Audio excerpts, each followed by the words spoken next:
The sound of Jorah Calloway's axe biting into wood echoed through the mountain valley, a rhythm he had maintained since dawn, when he noticed the figure watching him from the tree line. He stopped mid-swing, his weathered hands tightening on the handle as he studied the hulking shape half hidden among the pines. For 3 heartbeats, neither moved. Then the figure stepped forward into the pale morning light, and Jorah felt his breath catch in his throat at the sight of her. She was an orc woman, tall and powerfully built, her green skin marked with old scars that caught the sunlight. Her black hair hung in a thick braid over one shoulder, and her small tusks protruded just slightly over her lower lip. She wore what looked like the remnants of leather armor, torn and blood-stained, and she moved with the careful deliberation of someone who had pushed their body far beyond its limits. When she was 20 paces away, she stopped, swaying slightly on her feet.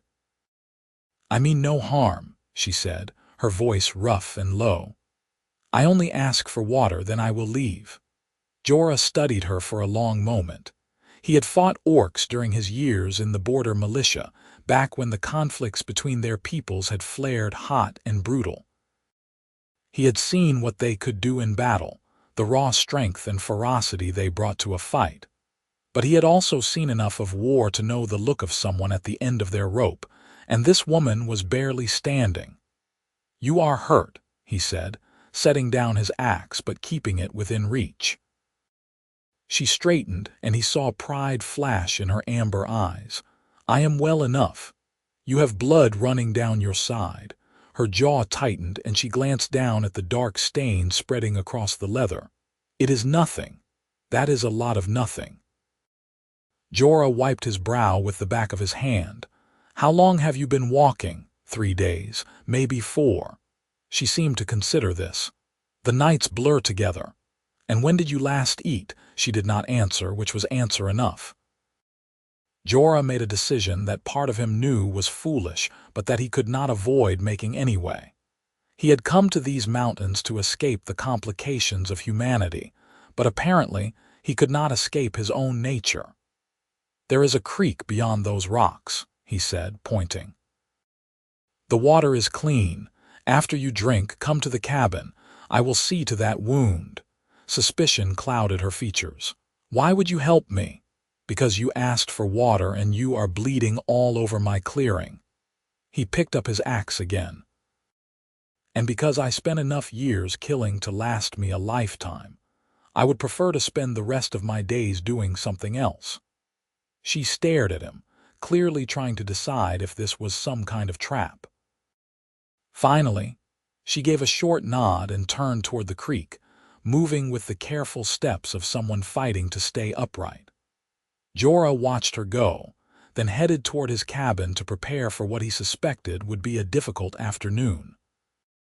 The cabin was small but solidly built, perched on a shelf of land overlooking the valley below. Jorah had constructed it himself 2 years ago when he had left the militia and the settlements behind, seeking something he could not name but hoped he might recognize when he found it. So far, all he had found was solitude and the simple satisfaction of working with his hands, but that had been enough. He stoked the fire and set a pot of water to boil, then gathered the supplies he kept for treating injuries. Living alone in the wilderness meant being prepared for accidents, and he had a good stock of clean cloth, needle and thread, and the herbs that the old healer in his former village had taught him to use. As he worked, he wondered what had driven the orc woman to walk for days through hostile territory, injured and alone. Nothing good, he suspected. When she appeared in his doorway some 20 minutes later, she looked steadier but no less wary. Her amber eyes swept the interior of the cabin, taking in the single room with its bed in one corner, the table and chairs, the shelves stocked with food and supplies. Her nostrils flared slightly as she scented the air. "Sit," Jorah said, indicating one of the chairs near the fire. "Let me look at that wound." She hesitated, then moved to the chair with the cautious grace of a predator entering unknown territory. When she sat, she positioned herself so she could see both the door and the window, and Jorah did not miss the way her hand rested near the knife at her belt. "I will need you to remove your armor," he said, keeping his tone matter-of-fact. Her eyes narrowed. "You will not. Then I cannot treat the wound properly." He met her gaze steadily. "You came here. You asked for help in your way. Let me give it." She studied him for a long moment, and he could almost see the calculations running behind her eyes. Finally, she began working at the buckles of her armor, her movements stiff and pained.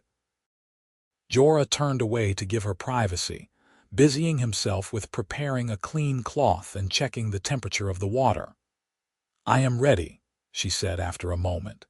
He turned to find she had removed the armor and lifted the torn shirt beneath to expose her side.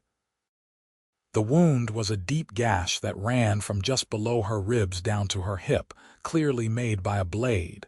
It had been bleeding slowly but steadily, and the edges were inflamed. Jorah knelt beside her chair to examine it more closely. "This needs stitching," he said. "It will hurt." "I have felt pain before." Her voice was flat. "I do not doubt it." He began cleaning the wound carefully, noting how she sat absolutely still despite what must have been considerable discomfort. "What happened?" "I was cast out," she said after a pause. "My clan disagreed with a choice I made." "Must have been quite a choice." "I refused to kill a human child during a raid." The words came out clipped and hard. "I was named traitor and weak. They gave me these scars to remember my shame by, then drove me into the wilderness." Jorah's hand stilled for a moment. He looked up at her face and saw no plea for sympathy there, only a grim acceptance of what had happened. "You saved a child and they called you weak. Our peoples are at war. Mercy is seen as betrayal." She met his eyes. "Your kind would have called me monster regardless. Not all of us." He returned to cleaning the wound. "I have seen enough fighting to know that honor and cruelty exist on both sides."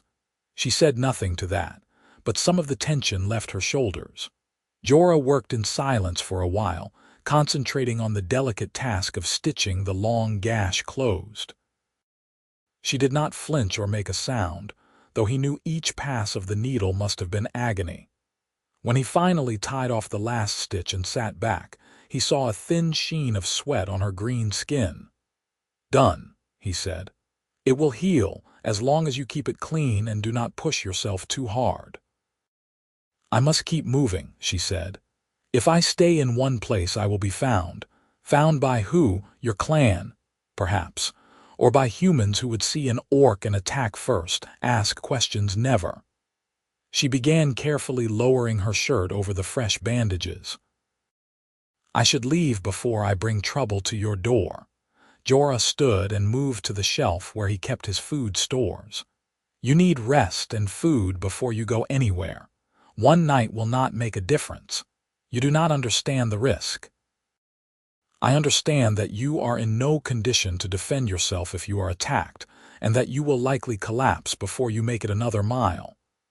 He pulled down bread, cheese, and dried meat, setting them on the table. "Eat. Then we will discuss what happens next." She watched him with an expression somewhere between confusion and suspicion. "Why do you care what happens to me? Maybe I am just tired of people dying when I could prevent it." He cut thick slices of bread and pushed the plate toward her.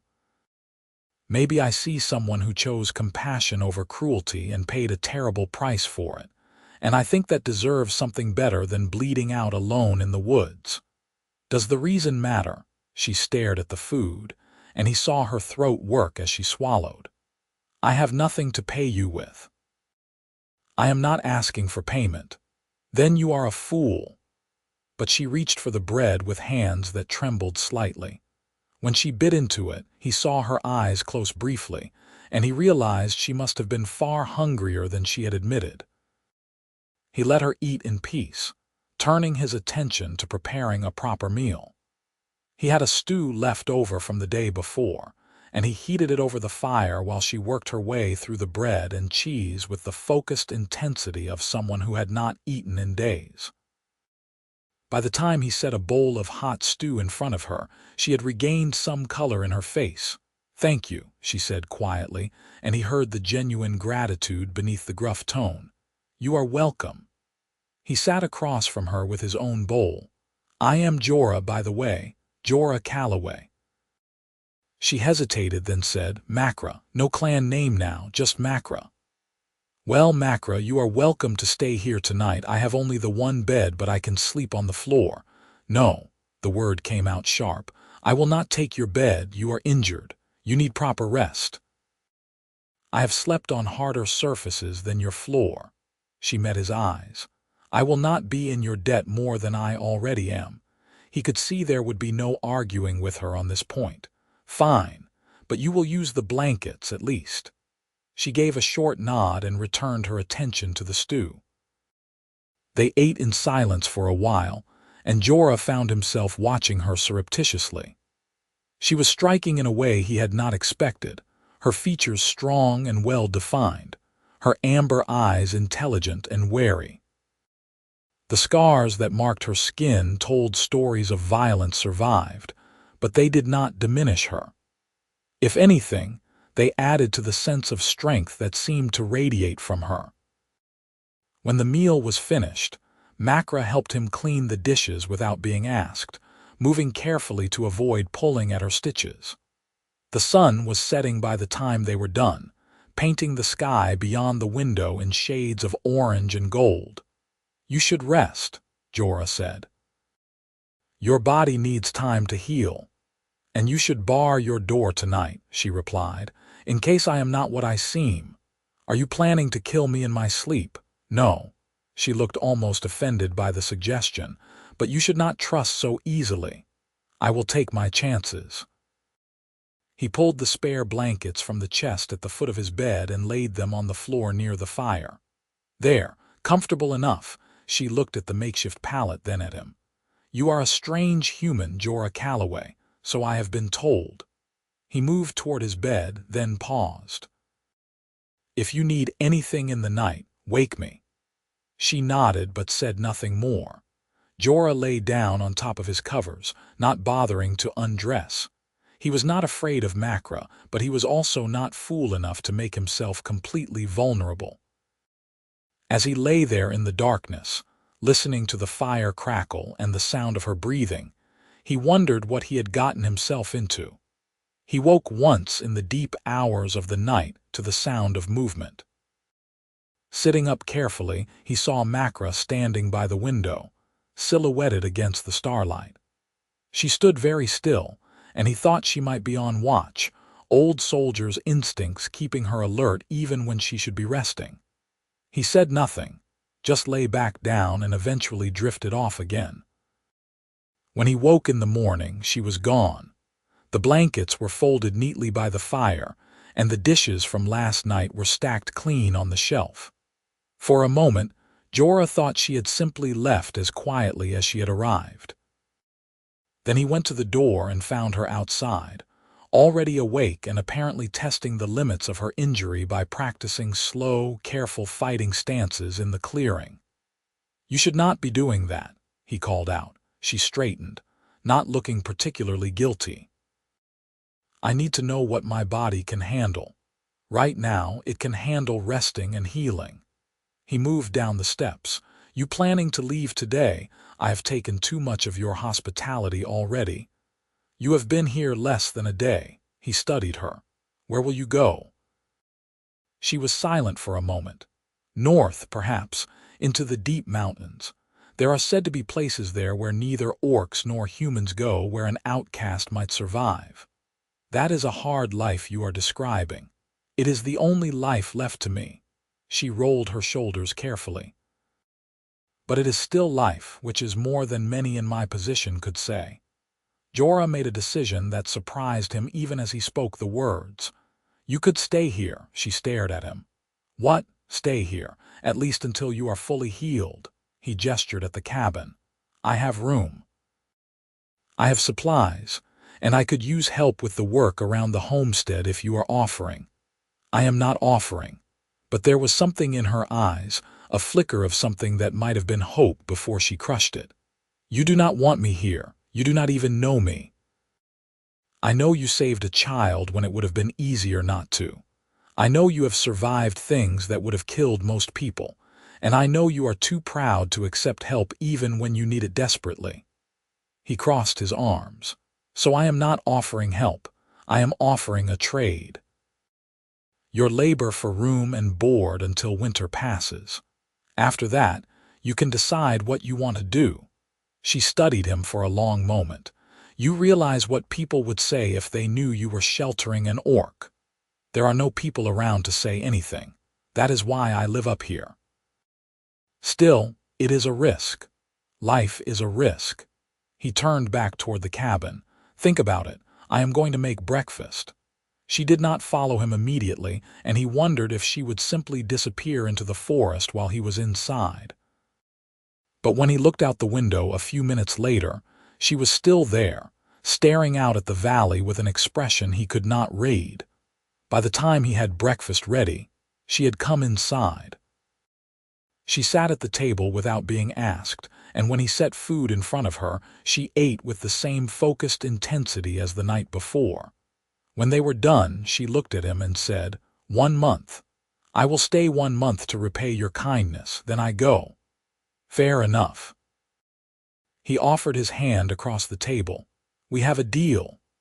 She looked at his hand for a moment, then reached out and clasped it.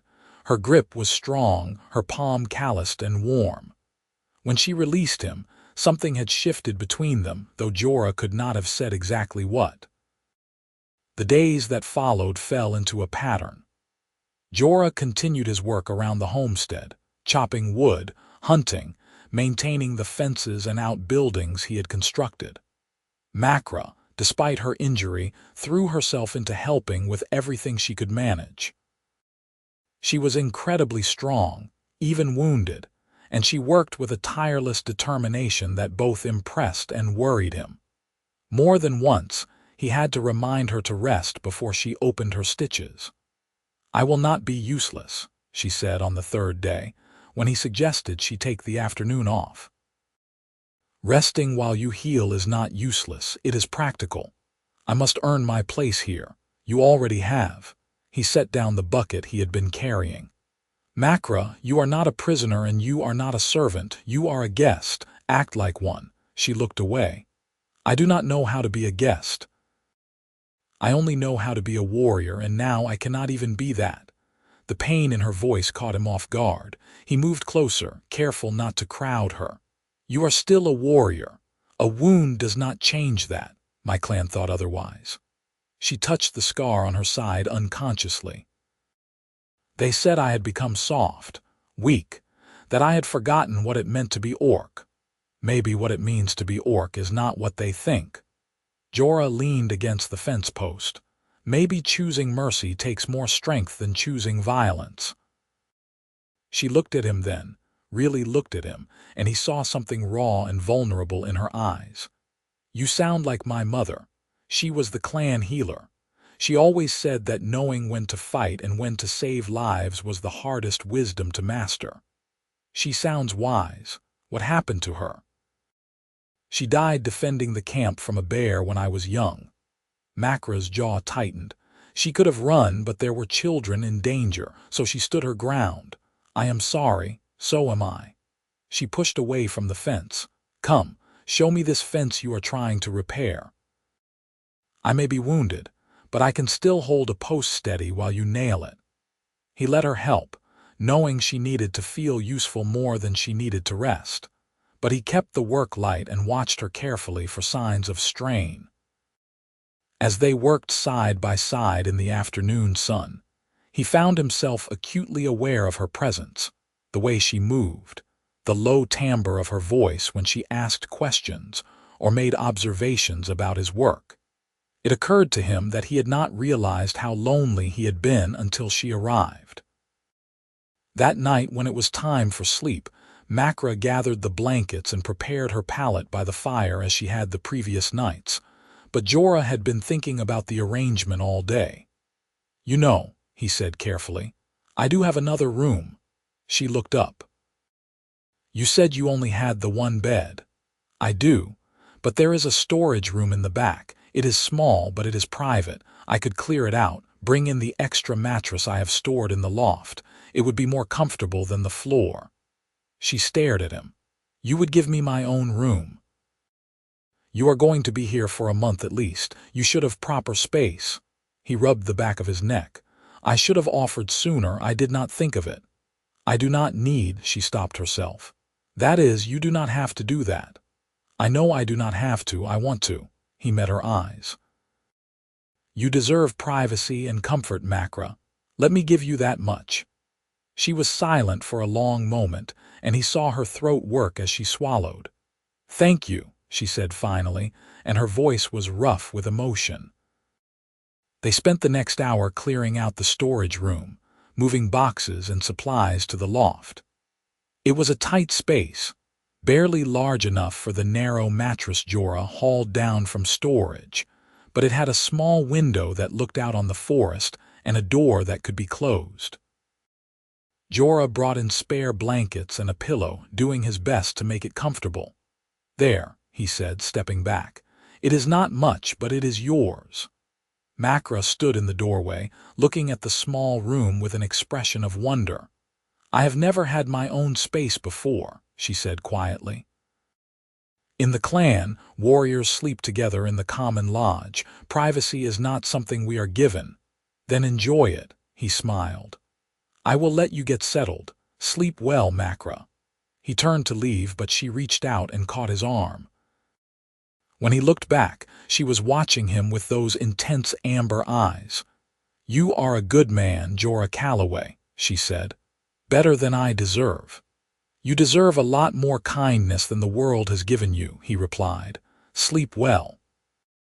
He retreated to his own room and lay down, listening to the sounds of her moving around in the space he had given her. He felt oddly satisfied, as if he had done something truly worthwhile. It was a strange feeling after so much time alone, this sense of connection to another person. He drifted off to sleep with a small smile on his face.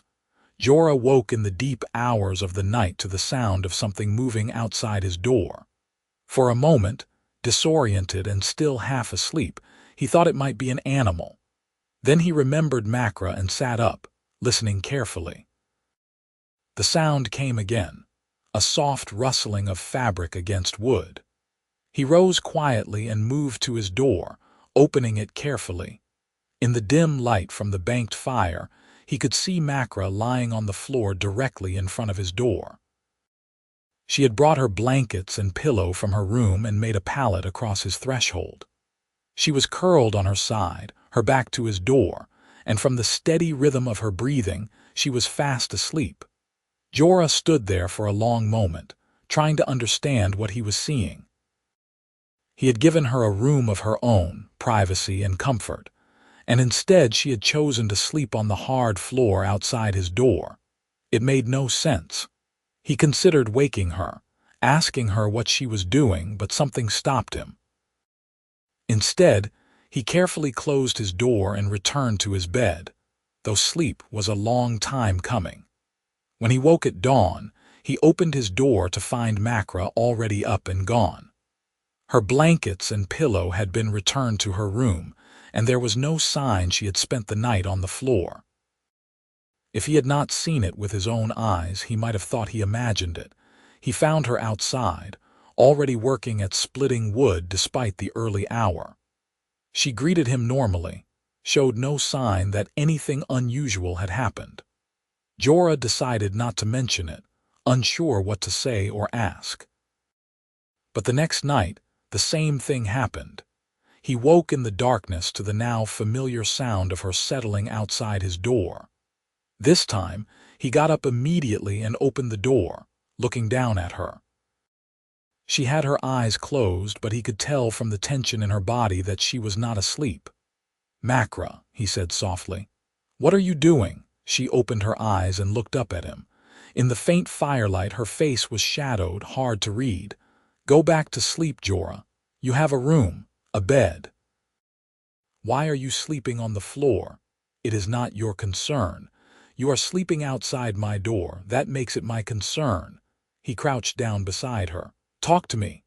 She was silent for a long time. Then, in a voice so quiet he had to strain to hear it, she said, "In the clan, warriors sleep by the doors of those they have sworn to protect. It is an old tradition from the times when our people lived in caves and the night was full of danger. You think you need to protect me. You have given me shelter when no one else would. You have shown me kindness I did not expect and do not deserve. I owe you a debt of protection." She met his eyes. "It is the only thing I have left to give that has value." Jorah felt something twist in his chest. "Makra, you do not owe me anything, and you certainly do not need to sleep on the cold floor to repay some imagined debt. It is not imagined, it is real." She pushed herself up to sitting, wincing slightly as the movement pulled at her injury. "In my culture, a life debt must be honored. It is a sacred thing. The only way I can repay you is through service and protection. I do not want your service. I want you to heal and rest and figure out what you want to do with your life." He sat down beside her, heedless of the hard floor. "You are not my servant or my bodyguard. You are my guest and I hope my friend." She looked at him, and in the firelight he saw confusion and something else in her eyes, something that might have been longing. "I do not know how to be someone's friend. I only know how to be a warrior. Then let me teach you." He reached out slowly, giving her time to pull away, and took her hand. "Start by going back to your room and sleeping in your bed. That is what friends do. They take care of themselves so they do not worry each other." Her fingers tightened on his. "You would worry. Of course I would worry. I already do." He squeezed her hand gently. "Please, Makra, use the room I gave you. Let yourself rest properly." She stared at their joined hands for a long moment, then she nodded slowly. "I will try. That is all I ask." He helped her to her feet, careful of her injury. "Good night, Makra." "Good night, Jorah." He watched as she gathered her blankets and retreated to her room, closing the door softly behind her. Then he went back to his own bed, hoping that would be the end of it. But the next night when he woke, she was there again. This time he did not say anything. He simply lay in bed, listening to her breathing on the other side of the door, and tried to understand what was happening. She had her own room, her own space, everything she had never had before. And yet she chose to sleep on the floor outside his door, as if the idea of being separated by walls and distance was somehow unbearable. The realization that crept over him then was both startling and somehow inevitable. This was not just about a debt or tradition. This was about something deeper, something neither of them had acknowledged or perhaps even recognized. She felt safe with him. And for someone who had spent her entire life in a warrior culture, sleeping among others who could turn on her at any moment, safety was perhaps the rarest and most precious thing she had ever known. And perhaps, he admitted to himself in the quiet darkness, he felt safer with her near too. The days continued their rhythm, and Jorah stopped mentioning the fact that Makra spent every night on the floor outside his door. It became simply another part of their routine, as natural as sharing meals or working side by side during the day. Her wound healed steadily. Within 2 weeks, she was moving without pain, the angry red line of the scar fading to pink, and then to a silvery white that caught the light. As her strength returned, she threw herself into work with even more vigor, helping Jorah with projects he had been putting off for months. Together, they repaired the roof of his storage shed, reinforced the fence around his small garden, and cut enough firewood to last through the coming winter. She was incredibly strong, able to lift and carry things that would have taken him 2 trips, and she had an instinctive understanding of building and construction that surprised him. "My mother taught me," she explained one afternoon as they worked on replacing a rotted section of porch. She said a healer needed to know how to build as well as mend, because shelter was as important as medicine. She sounds like she was an amazing person. She was. Makra hammered a nail with precise, controlled strikes. She taught me that strength was not just about how hard you could hit, but about what you chose to protect. I wish I had understood that better before I was cast out. You understood it well enough to save a child's life, and lost everything because of it. She set down the hammer. Some days I wonder if I made the right choice. You really wonder that? She was quiet for a moment. No, I would make the same choice again, but that does not make the consequences easier to bear. Jorah moved to sit beside her on the half-repaired porch. For what it is worth, I think your mother would be proud of you. She looked at him, and he saw her eyes were bright with unshed tears. Thank you. That means more than you know. They sat in companionable silence for a while, watching the sun move across the sky. It was a peaceful moment, the kind Jorah had thought he would only ever find alone, but having Makra beside him made it somehow richer, more complete. "Can I ask you something?" she said after a while. "Of course. Why do you live up here alone? You are young still, strong, capable. You could have a life in the settlements, a wife, a family. Why choose solitude?" Jorah considered his answer carefully. "I spent 5 years in the militia, fighting on the border. I saw a lot of death, dealt out my share of it too.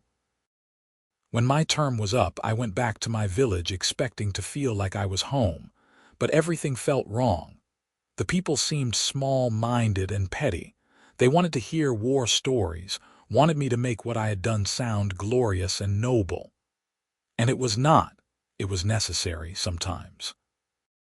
But it was never glorious." He picked at a splinter on the porch rail. "I felt like I did not fit anymore, like I had seen too much to ever be content with the simple life they wanted for me. So I came up here, built this place, and tried to find some kind of peace. Have you found it?" "I thought I had." He looked at her. "But now I realize I was just hiding.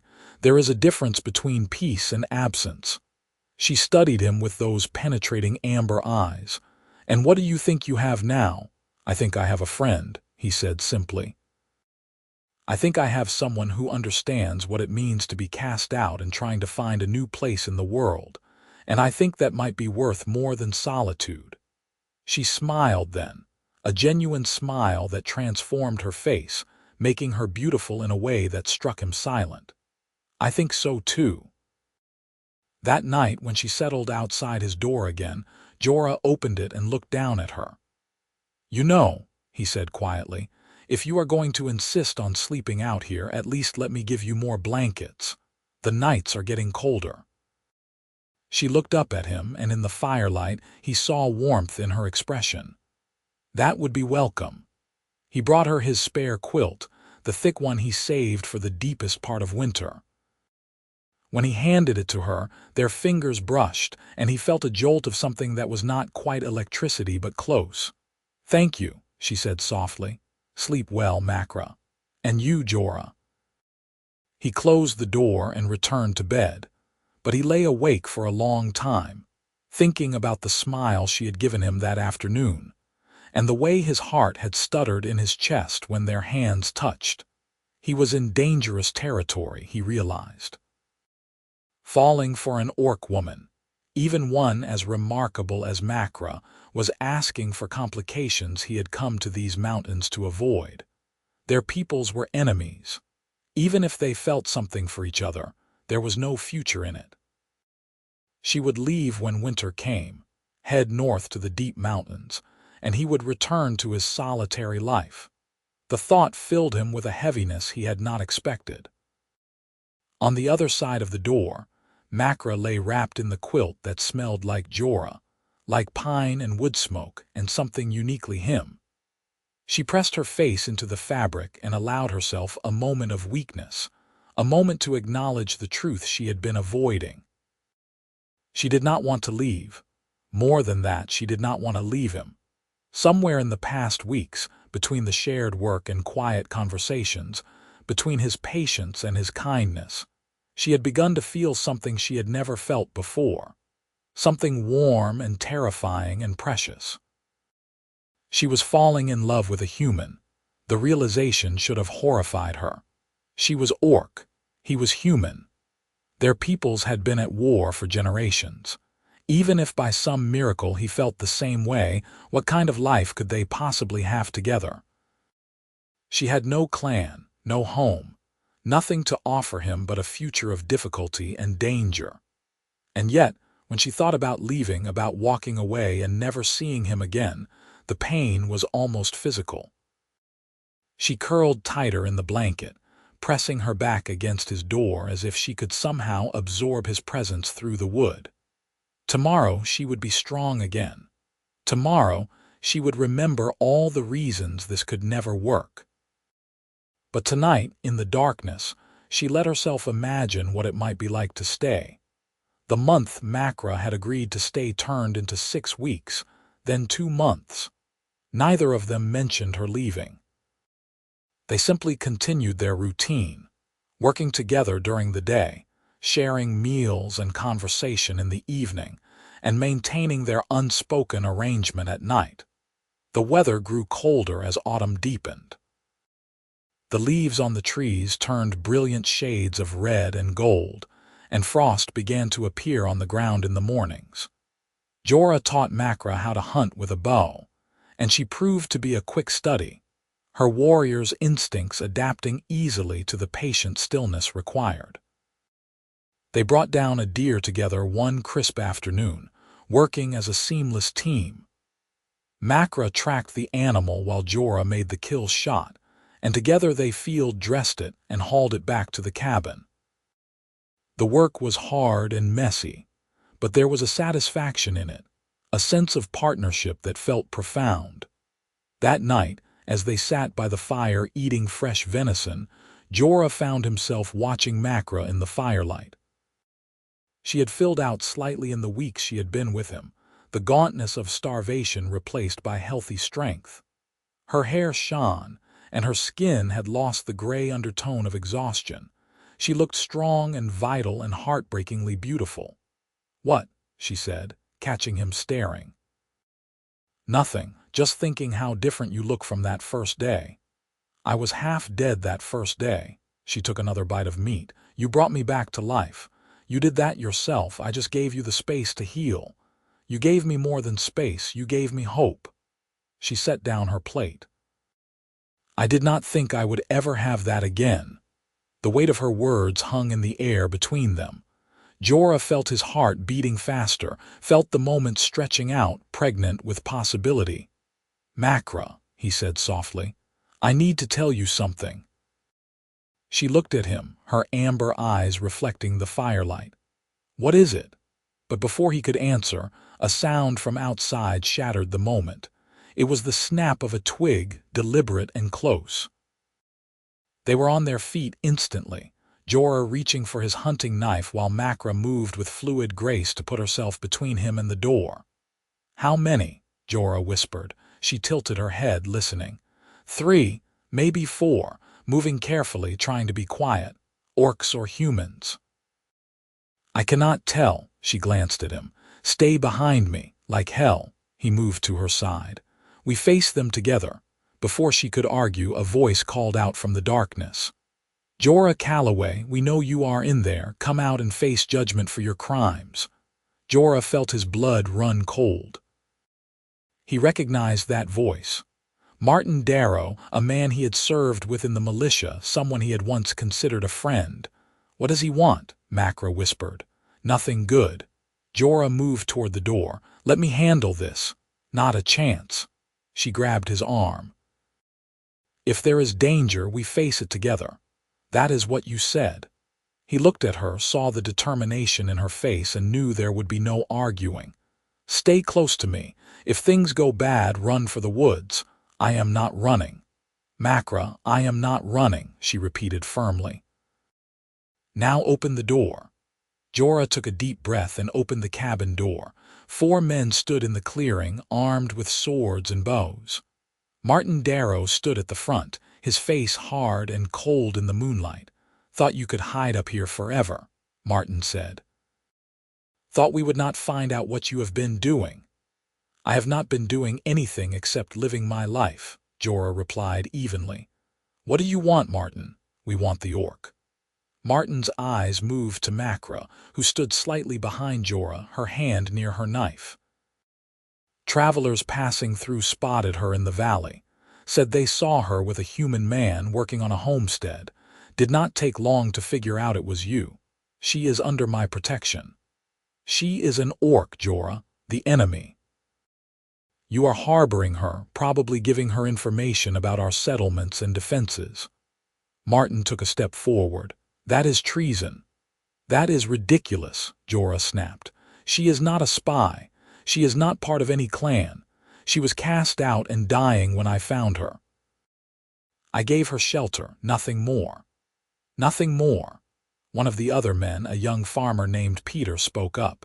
"You have been living with her for months, sharing your home, your food. What else have you been sharing, Calloway?" The implication was clear and insulting. Jorah felt anger surge through him, but Makra's hand on his shoulder stopped him from saying something he would regret. "My relationship with Jorah is none of your concern," she said, her voice calm but carrying an edge of steel. "And I have no interest in your settlements or your defenses. I only want to live in peace." "Orcs do not want peace," Martin said. "They want blood and conquest. That is all they have ever wanted." "Then you do not know orcs as well as you think," Makra replied. "We are not all the same, just as all humans are not like you. Careful, orc. You are outnumbered and outmatched." "Am I?" Makra's eyes narrowed. "I see 4 men who think they have the advantage because they have weapons and numbers, but I also see fear in your eyes. You know what I am capable of, even unarmed." It was a bluff, but a good one. The men shifted uneasily, hands tightening on their weapons. "This does not have to end in violence," Jorah said, keeping his voice level. "Makra has done nothing wrong, neither have I. Leave us in peace and there will be no trouble." "We cannot do that," Martin said. "The council wants her brought in for questioning. If she is innocent as you say, she has nothing to fear." "We both know that is not true," Jorah replied. "If you take her, she will be killed, trial or no trial. People are too afraid, too angry. They will not see past what she is." "Then maybe she should not have come into human lands." "She had nowhere else to go." Jorah felt his control slipping. "Her own people exiled her for showing mercy. She has been nothing but peaceful and helpful since she has been here. She does not deserve to die for the crime of existing." Martin's expression softened slightly. "I liked you, Jorah. You were a good soldier, a good man, but you have made a mistake here. You have let sympathy cloud your judgment. Come with us willingly, both of you. Let the council decide what happens. That is the best I can offer." Jorah looked at the men, calculating the odds. 4 against 2, but he and Makra had the advantage of knowing the land, and Makra was worth at least 2 of them in a fight even without weapons. But fighting would mean violence, possibly death, and that was not something he wanted if he could avoid it. "Give us a moment to discuss this," he said. "Privately." Martin hesitated, then nodded. "You have 2 minutes, but do not try to run. We have the clearing surrounded." Jorah pulled Makra back into the cabin and closed the door. "We need to get you out of here. I told you I am not running. Makra, please, if they take you, you will die. At least if you run, you have a chance. And what happens to you if I leave? They will punish you for harboring me. You could lose everything." "I do not care about that. I care about you." The words came out more intense than he intended, but he did not take them back. "I care about you staying alive." She stared at him, something fierce and tender in her eyes. "Why? Why do you care so much about an orc woman you barely know?" "Because you are not just an orc woman to me." He took her hands, feeling the warmth and strength of them. "You are Makra. You are brave and kind and strong. You saved a child when it cost you everything. You work harder than anyone I have ever known. You make me laugh, you make me think, you make me feel less alone. He swallowed hard. You make me happy in a way I have not been happy in years. So yes, I care. I care more than I should, probably, but I cannot help it. She looked at him for a long moment, her amber eyes searching his face. Then, slowly, she reached up and cupped his cheek with her palm. I care about you too, she said softly. More than I thought possible. You showed me kindness when no one else would. You treated me like a person, not a monster. You gave me hope when I had none left, and somewhere along the way I fell in love with you. The words hit him like a physical blow. Makra, I know it is impossible, I know there is no future for us, but it is true nonetheless. She smiled sadly. So I will not let you sacrifice yourself for me. We stand together or not at all. Time is up, Martin's voice came from outside. What is your answer? Jorah looked at Makra, at the determination and love in her face, and made a decision. We fight. Together, together. She smiled, fierce and beautiful. Good. They moved to the door, but before Jorah could open it, Makra pulled him back and kissed him. It was quick and desperate and perfect, her tusks pressing lightly against his skin, her lips warm and soft. When she pulled away, his head was spinning. For luck, she said. We are going to need it. He opened the door to find Martin and his men had moved closer, clearly suspicious of the delay. Well, Martin demanded. We are not coming with you, Jorah said clearly. And you are not taking her. Leave now and we will all walk away from this. Martin's face hardened. Then you have chosen treason. So be it. Take them. The men moved forward, but Makra was faster. She lunged, covering the ground between her and the nearest man in 2 powerful strides. She grabbed his sword arm, twisted, and sent him stumbling backward with a cry of pain. Before the others could react, she had disarmed him and had the sword in her own hands. I did not want this, she said, her voice ringing with authority. But I will defend myself and those I care about. Stand down. She is just one orc, Peter shouted. There are 4 of us. 4 nervous humans who have never fought someone like me. Makra moved the sword in a complicated pattern that spoke of years of training. Do you really want to test whether your numbers are enough? For a moment, it seemed like they might listen. Then Martin drew his own sword. For the settlements, he said, and lunged. What followed was chaos. Makra met Martin's attack with her stolen blade, the sound of steel on steel ringing through the night. Jorah grabbed a piece of firewood and swung it at Peter, catching him in the shoulder and sending him reeling. The other 2 men tried to circle around, but Makra moved between them and Jorah with the practiced efficiency of a trained warrior. Go for the cabin, she shouted at Jorah. Get the bow. He ran for the door, dodging an arrow that whistled past his ear. Inside, he grabbed his hunting bow and quiver, knocking an arrow as he turned back to the fight. Makra was holding her own against Martin and another man, her movements precise and controlled despite being outnumbered. But Jorah could see she was tiring, the fight taking its toll. He loosed an arrow that caught one of the men in the leg, not killing but incapacitating. The man went down with a scream and the odds shifted. Martin, seeing his numbers dwindling, pressed his attack on Makra with renewed fury. You should have stayed in the wastes where you belong, he snarled. I belong wherever I choose to be. She parried his strike and kicked him hard in the chest, sending him stumbling backward. But in focusing on Martin, she did not see Peter coming at her from the side until it was almost too late. He swung his sword at her unprotected back, and Jorah's heart stopped. Makra, she spun, but not fast enough. The blade caught her high on the shoulder, opening a deep gash that immediately began bleeding. She hissed in pain but did not fall. instead turning her momentum into a devastating strike that knocked Peter's sword from his hand and sent him sprawling. Jorah loosed another arrow, this one aimed at Martin. It caught him in the arm, and he dropped his sword with a cry of pain and rage. Suddenly the fight was over. 3 of the 4 men were wounded and the 4th was backing away, his hands raised in surrender. "Enough!" Jorah shouted. "It is over!" Martin clutched his bleeding arm, his face twisted with pain and fury. "This is not over, Calloway. You have made yourself an enemy of every settlement in the region. There will be nowhere you can hide." "Then I will find somewhere," Jorah replied coldly. "Now get out of here, all of you, and if you come back, I will not be so merciful." The men retreated, helping their wounded, casting dark looks over their shoulders. When they were gone, swallowed by the forest, Jorah rushed to Makra's side. "Let me see," he said, his hands gentle on her shoulder. "It is not deep." But he could see pain in her eyes, see the way she held herself carefully. "Inside. Now."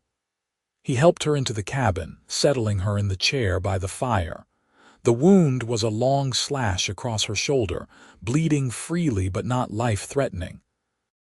He gathered his supplies and began cleaning it, his hands shaking slightly with the aftermath of fear and adrenaline.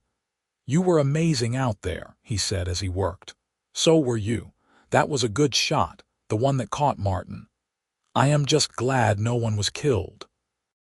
He began stitching the wound closed, falling back into the familiar rhythm he had learned that first night. "But Martin was right about one thing. We cannot stay here now. They will be back, and next time they will bring more men." "I am sorry," she said quietly. "I brought this on you. If I had left when I said I would, then I would have been here alone when they came looking for answers, and I would have had no one to fight beside me." He met her eyes. "I do not regret you staying, Makra, not for a moment, even though it has cost you your home. This place is just wood and stone. It can be rebuilt somewhere else." He tied off the last stitch and sat back. "But what we have found together is something rare. I will not give that up without a fight." She reached out and took his hand, threading her fingers through his. "What do we do now?" "Now," he squeezed her hand gently. "Now we gather what we can carry and we disappear into the mountains. Find somewhere remote, somewhere no one will think to look, and we start over. Together, if you will have me. I know it will not be easy. We will face prejudice and danger and 100 other obstacles. But I would rather face all of that with you than live safely alone."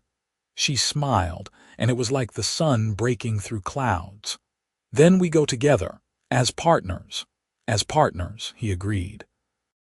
Then, because he had nearly lost her tonight and life was too short for hesitation, he leaned in and kissed her properly. She made a soft sound of surprise and then melted into him, her good arm coming up to wrap around his neck. The kiss was deep and sweet and full of promise, and when they finally broke apart, they were both breathing hard. "I love you," he said, the words simple and true. "And I love you." She touched his face gently. "My kind and brave human." They spent the rest of the night preparing to leave.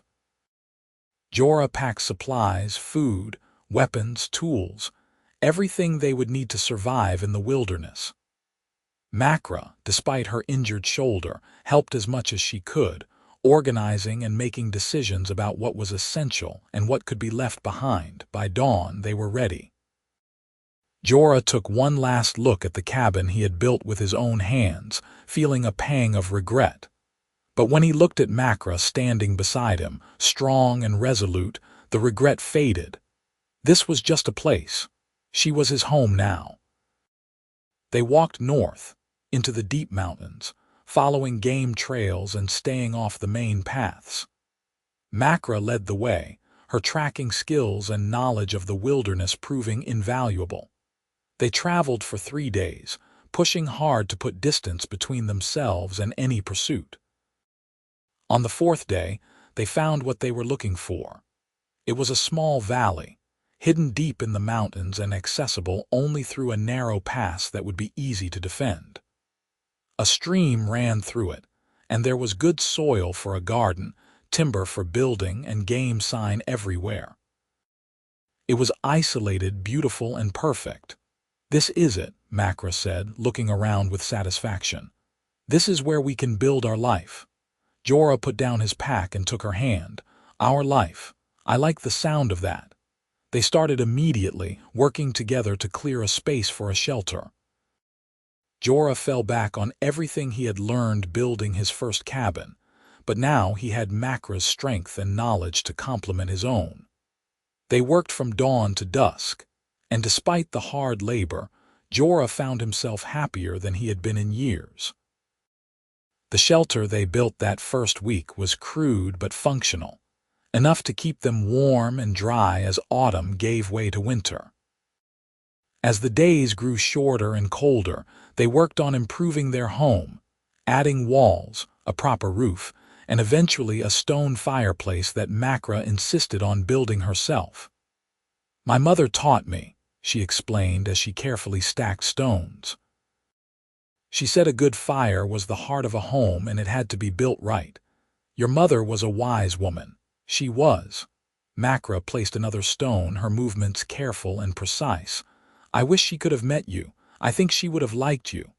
"I wish I could have met her too." Jorah handed her the next stone. She raised an incredible daughter. She paused in her work to smile at him. "You are good for my ego, you know that. I only speak the truth." As winter settled over the mountains, they settled into their new home.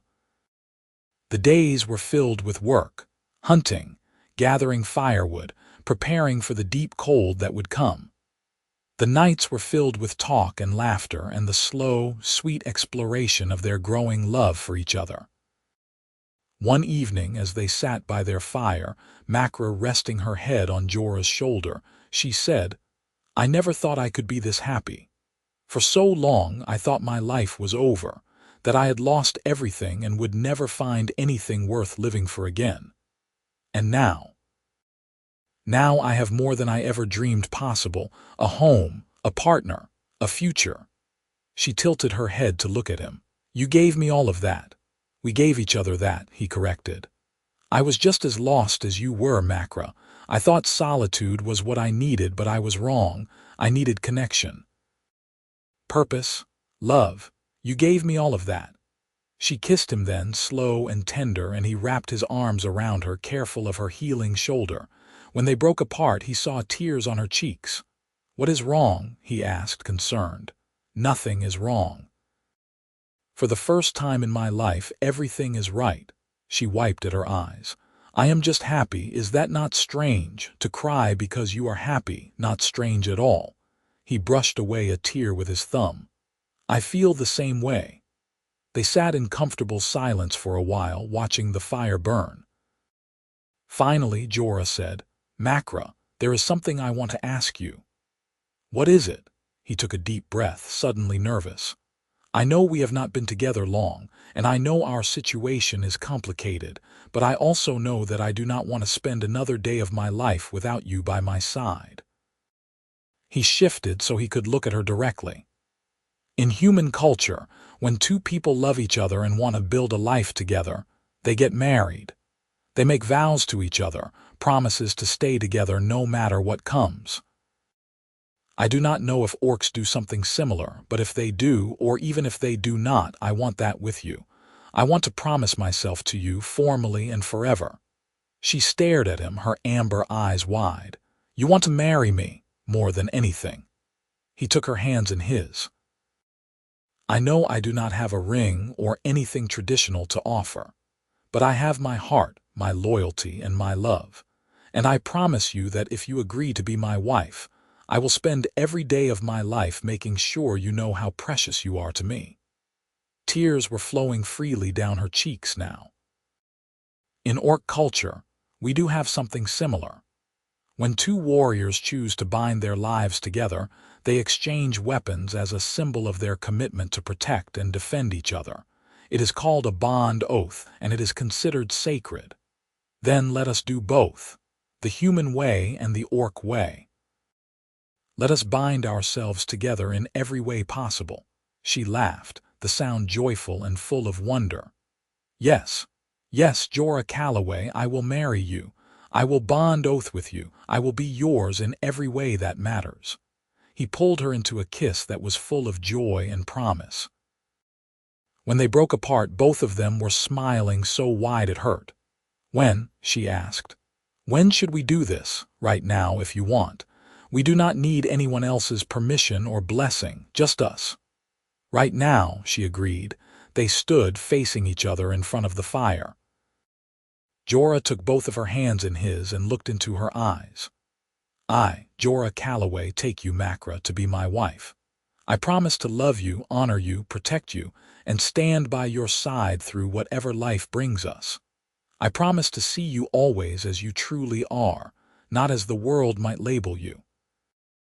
I promise to be your partner, your friend, and your love from this day until my last day. Makra's voice was thick with emotion as she replied. I, Makra, take you, Jorah Calloway, to be my husband. I promise to love you with all the strength in my heart. I promise to defend you, support you, and walk beside you through all the days of our lives. I promise to be worthy of the trust you have placed in me, and to honor the bond we are creating here tonight. Jorah reached for his hunting knife, the blade that had been with him through years of survival and struggle. For the bond oath, he said, offering it to her. She took it carefully, reverently. Then she reached for the sword she had taken from the fight, the one she had cleaned and cared for ever since. And this is mine to give you. It is not much, but it represents my ability to protect what I love. They exchanged weapons, the gesture feeling profound and meaningful. Then Jorah pulled Makra close and kissed her, sealing their vows with the warmth of their shared love. My wife, he murmured against her lips. My husband, she replied, and the wonder in her voice made his heart swell. They spent that night celebrating in their own way, wrapped in each other's arms, the fire burning low as they whispered promises and dreams for the future. By morning, everything felt different, more real somehow. They were bound together now, not just by circumstance or affection, but by choice and commitment. Winter deepened, and with it came challenges. Food became scarce, and they had to range farther to hunt. A bad storm damaged part of their roof, forcing them to spend a miserable week making repairs in freezing weather. There were moments of frustration, of exhaustion, of wondering if they had made a mistake trying to survive so far from civilization. But through it all, they had each other. When Jorah was discouraged, Makra's strength and determination pulled him through. When Makra struggled with doubt about whether she deserved the happiness they had found, Jorah's unwavering love and support reminded her that she did. They were partners in the truest sense, complementing each other's weaknesses and amplifying each other's strengths. One evening in the depths of winter, as a blizzard howled outside their cabin, they lay together under a pile of furs, warm and safe despite the storm. You ever regret it? Makra asked quietly, giving up your old life for this? Never. Jorah tightened his arms around her. Do you? Not even for a moment. She pressed a kiss to his chest. Though I do wonder sometimes what the future holds. We cannot hide here forever. Why not? Because eventually the world will find us, and when it does, we will have to decide how to face it. He was quiet for a moment, considering. Then we face it together. We have already proven we can survive anything as long as we have each other. Whatever comes next, we will handle it. You make it sound simple. Maybe it is simple. Maybe everything that seems complicated is just people making things harder than they need to be. He stroked her hair. We love each other. We have built a home together. What else matters? Nothing, she said softly. Nothing else matters at all. Spring came slowly to the mountains, but when it finally arrived, it brought with it a sense of renewal. The snow melted, revealing the valley in all its beauty. Green shoots pushed up through the soil and the stream swelled with runoff. Birds returned, filling the air with song. Jorah and Makra emerged from their winter cocoon ready to face the warmer months with energy and purpose. They expanded their garden, planted seeds they had saved from the previous autumn, and began work on improving their home. What had started as a simple shelter was slowly becoming something more permanent, more beautiful. Makra revealed a talent for carving, and she spent hours decorating the posts and beams of their home with intricate patterns that told stories of their journey together. Jorah built furniture, sturdy and functional, that turned their single room into a proper home. They were happy. Deeply, profoundly happy in a way that felt almost miraculous given how they had started. One afternoon in late spring, as Makra worked in the garden and Jorah repaired their fishing net, they heard a sound that made them both freeze. Voices, human voices, coming from the direction of the pass. They exchanged a look, and without needing words, moved into defensive positions. Jorah grabbed his bow while Makra took her sword. They waited, tense and ready as the voices grew closer. 3 figures emerged from the tree line, 2 men and a woman. They stopped when they saw Jorah and Makra, hands going to their weapons. "We mean no harm," one of the men called out. He was older, with gray in his beard and the look of someone who had traveled far. "We are just passing through. We did not know anyone lived this far up." "Few do," Jorah replied, his bow still in hand but not drawn. "What are you doing in these mountains?" "We are settlers, heading north to establish a new community. We left the southern territories because we were tired of the conflicts, the prejudice, the constant fighting." The man looked between Jorah and Makra. "We are looking for a place where people can live in peace, regardless of their race or history." "People like us?" Makra asked, her voice carefully neutral. The woman stepped forward. "Yes, like you, we heard rumors of a human and an orc living together in the mountains. Most people said it was just a story, impossible. But we hoped it might be true, because if it was, it would mean we were not the only ones trying to build something different." Jorah felt something shift in his chest. "You are starting a settlement that welcomes both humans and orcs." "And anyone else who wants to live in peace," the woman said. "We have 3 orc families traveling with us and more humans than I can count. We are not naive. We know it will be hard, but we believe it is possible to build something better than what we left behind." Makra lowered her sword slowly. "Where?" "About a week's walk from here, near the northern edge of the mountains. There is a valley there with good land, water, and defensible approaches. We have about 50 people so far, with more planning to join us in the coming months." The older man smiled. "We could always use more, especially people like you two who have already proven that our peoples can live together." Jorah looked at Makra, seeing his own thoughts reflected in her eyes.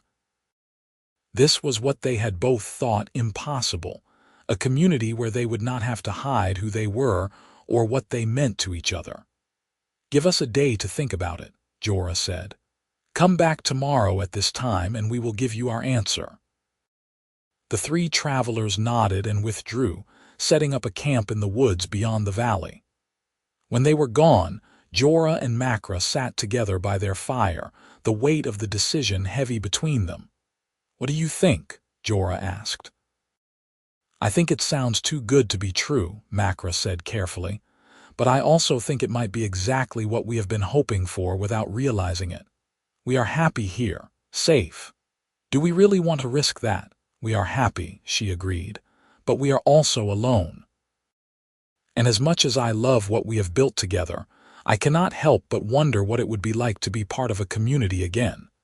To have neighbors, friends, people we could rely on and who could rely on us." "You miss having a clan," Jorah said, understanding. "I do. And I think you miss having a community too, even if you left yours behind." She took his hand. "We came here to escape the prejudice and hatred, but maybe now there is a chance to build something better, something that includes us rather than rejects us. It is a risk. Everything worth doing is a risk." She smiled. "We took a risk trusting each other. We took a risk building a life together. This is just one more risk in a long line of them." Jorah thought about it for a long moment, weighing the peace and safety of their isolated valley against the possibility of belonging to something larger. Finally, he nodded. "Let us do it.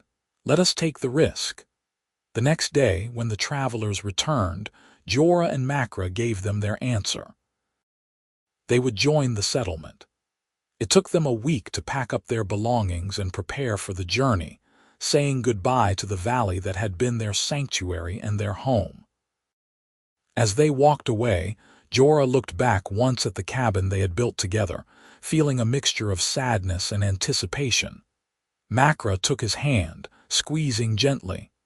"We will build another home," she said. "An even better one because we will not have to hide." The journey to the new settlement took longer than expected because spring rains had swollen the rivers and made some passes treacherous. But finally, they crested a ridge and looked down at the valley the settlers had claimed. It was beautiful. Larger than their hidden valley, with rolling meadows and thick forests, a wide river running through the center. And scattered across the landscape were the beginnings of homes, some human-built, some showing clear orc architecture, and some that looked like a blend of both styles. People moved through the settlement with purpose, working together on various projects. And as Jorah and Makra descended into the valley, they saw what had been promised. Humans and orcs, working side by side, building something new together. They were welcomed warmly. The settlement's founders, a council of both humans and orcs, were eager to hear their story. When Jorah and Makra explained how they had met, how they had fallen in love despite everything working against them, there were tears and laughter and embraces from people who understood exactly what they had been through. "You are what we are all trying to become," one of the Orc Council members said, a large male with graying hair. "Proof that our peoples can not only coexist but thrive together." They were given land on the edge of the settlement, a plot with good soil and a view of the mountains they had left behind. With help from their new neighbors, they began building a proper home, larger and more permanent than anything they had constructed before. The work was hard, but it was joyful in a way their previous building had not been. They were not alone anymore. They were part of something larger, something hopeful and new. Within a month, their house was finished, a sturdy structure that blended human and orc building techniques. It had 2 rooms, a root cellar and a porch where they could sit and watch the sun set over the valley. It was perfect. More than that, they had friends now. Other couples, both mixed and same race, who understood what they had gone through. Children who grew up thinking it was normal to have neighbors of different races. Elders who shared knowledge and stories, building bridges between cultures that had been at war for generations. One evening, as they sat on their new porch watching their neighbors finish work for the day, Makra leaned against Jorah's shoulder with a contented sigh. "I never imagined this," she said. "Never in my wildest dreams did I think I could have this kind of life. Neither did I." He wrapped his arm around her. "But here we are, here we are." She looked up at him, her amber eyes warm with love. "My husband, my partner, my home, my wife, my strength, my heart." He kissed her forehead gently.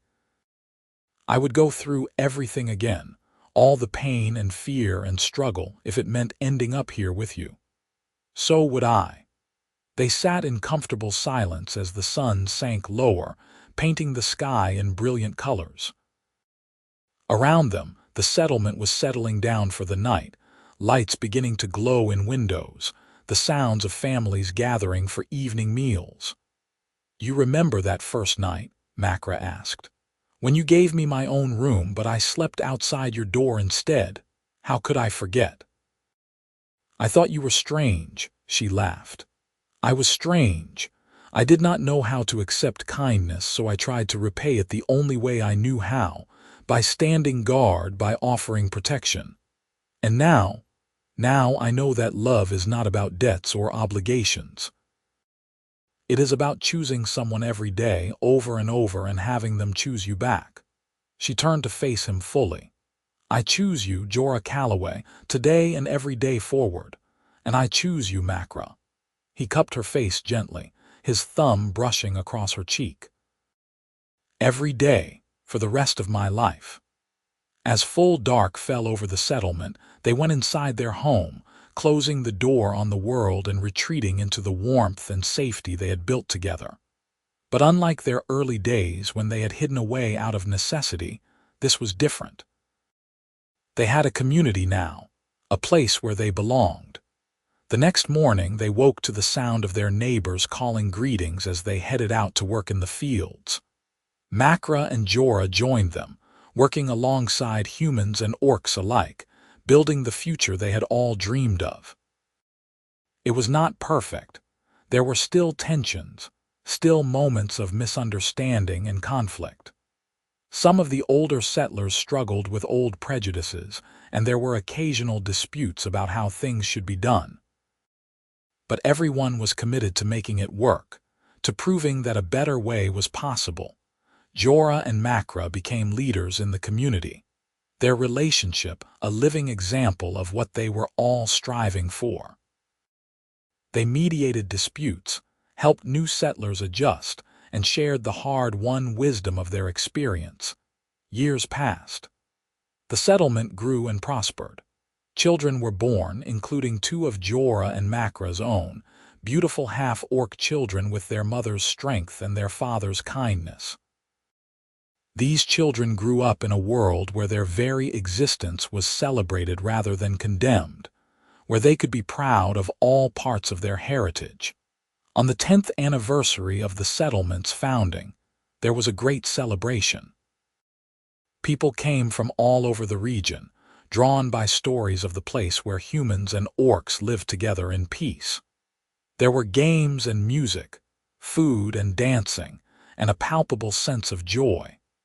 That evening, as the celebration wound down, Jorah and Makra climbed to a ridge overlooking the settlement.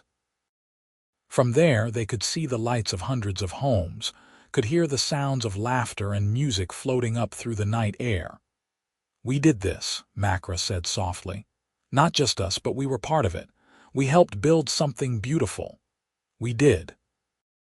Jorah held her close, their children playing nearby with friends. And it all started because you asked for water and I said yes, she laughed. It started because you chose kindness over fear, because you saw me as a person, not a monster. And it continued because you chose to stay, even when staying was dangerous, because you believed that something better was possible. They stood together in the darkness, watching over the community they had helped create. Their journey had been long and difficult, marked by pain and struggle and moments of profound doubt. But it had also been marked by love, by courage, by the simple revolutionary act of choosing each other over everything the world said was right or proper.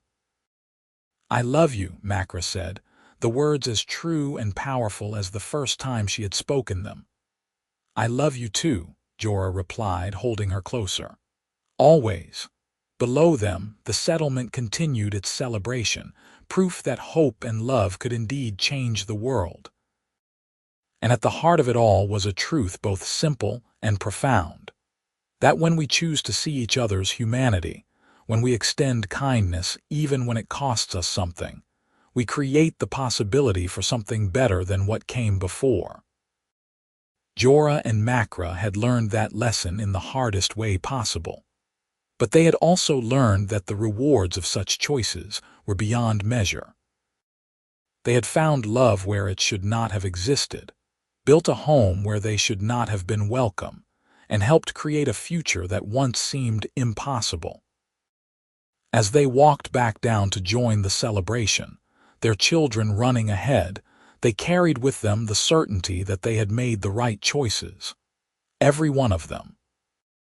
From that first day when Jorah had offered water to a desperate orc woman, to this moment, surrounded by friends and family in a community that existed because people had dared to believe in something better, the future stretched before them, bright with possibility.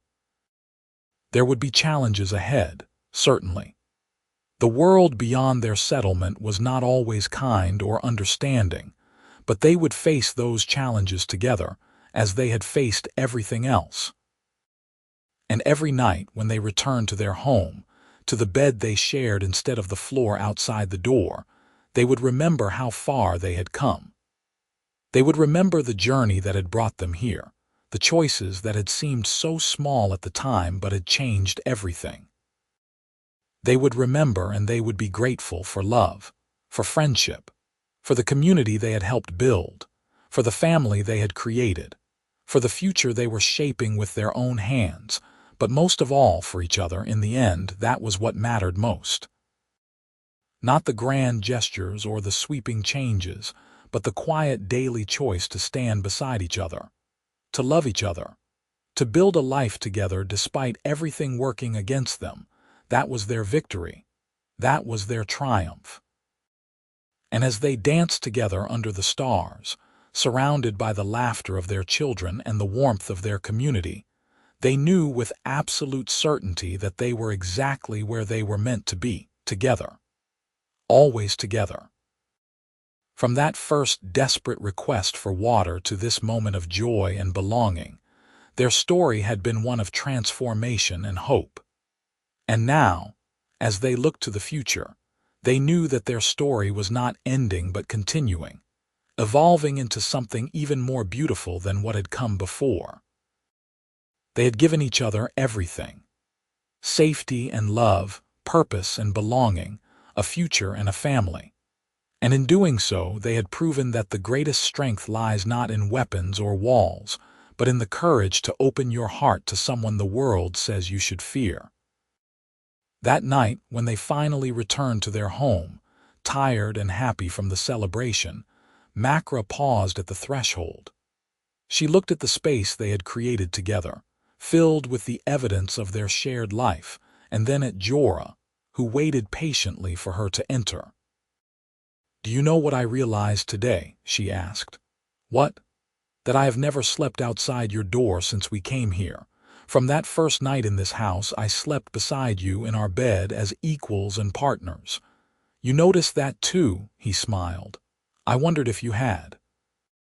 I think I stopped needing to guard you when I finally believed that we were truly safe, that we had found a place where we belonged." She took his hand. "Or maybe I stopped needing to guard you when I realized that you were guarding me just as fiercely."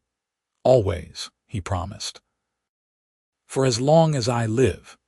She pulled him close, kissing him with all the love and gratitude in her heart. When they broke apart, both of them were smiling. "Come to bed, husband. Our children are asleep. The settlement is safe, and tomorrow will bring its own challenges. Come to bed, wife. Let us rest together and face whatever comes next side by side." They entered their home, closing the door on the night. And there, in the peace and safety they had fought so hard to create, they found their rest. Not on the floor guarding against danger, but together in the bed they shared, partners in every sense of the word.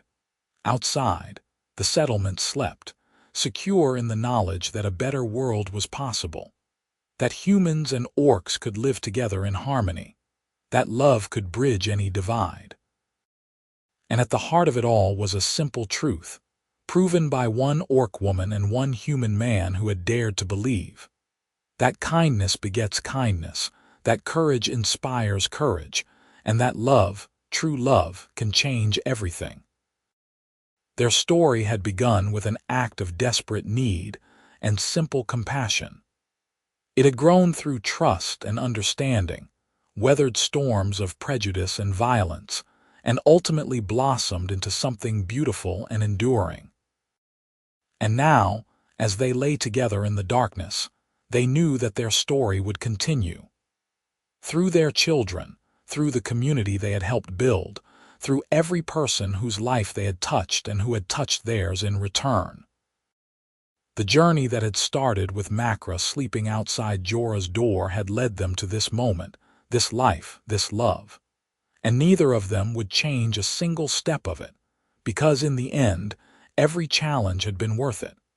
Every risk had paid off. Every moment of fear or pain or doubt had been redeemed by the joy they had found together. They were home, not just in a physical place, but in each other. And that was everything. As sleep claimed them, wrapped in each other's arms, they dreamed of the future they would continue to build. A future bright with possibility, grounded in love, and open to all who sought a better way. It was a good dream. A true dream.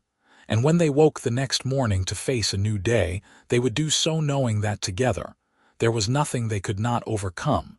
Together, they were unstoppable. Together, they were home,